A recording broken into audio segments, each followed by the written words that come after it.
คิดถึงช่วงเวลาเหล่านั้นแค่ได้รู้ว่าฉันได้เคยมีวันที่ดีเท่าไรรักที่ดีเท่าไรฉันโชคดีแค่ไหนที่พบเธอเพราะน้ำตาของฉันได้ผ่านไปแล้วและไม่มีครั้งใดจะดีเหมือนเดิม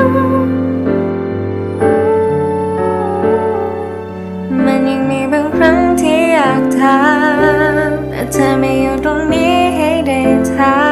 มแล้วเธอล่ะคิดถึงกันหรือเปล่า